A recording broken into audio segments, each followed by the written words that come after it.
रामायण का वो अस्त्र जिसका तोड़ तीनों लोकों में किसी के पास नहीं था। अगर उस दिन हनुमान जी मदद नहीं करते तो शायद आज रामायण की कहानी ही अलग होती।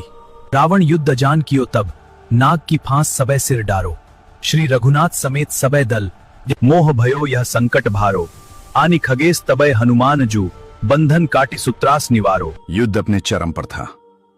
रावण का पुत्र इंद्रजीत, मेघनाद, जिसने स्वयं इंद्र को बंदी बनाया था, वो रणभूमि में उतरा था।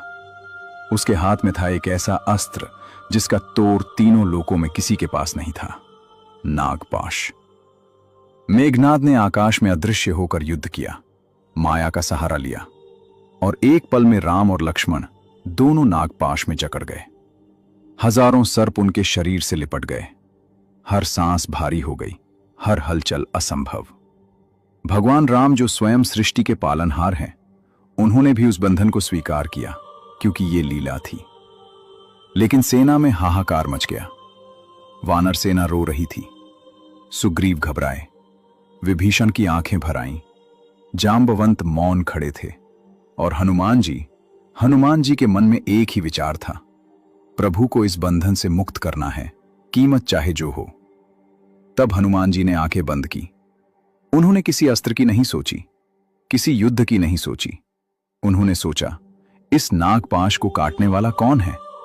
और उत्तर मिला, गरुड़, भगवान विष्णु के वाहन, सर्पों के स्वामी। हनुमान जी ने गरुड़ देव का आह्वान किया और देखते ही देखते आकाश में एक तेज आया, सुनहरा, प्रचंड, विशाल।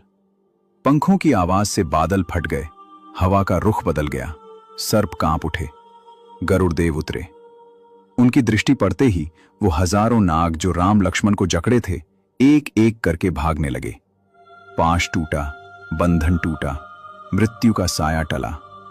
राम और लक्ष्मण उठ खड़े हुए।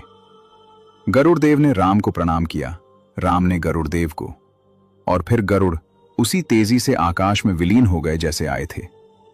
पूरी सेना ने जयकारा लगाया।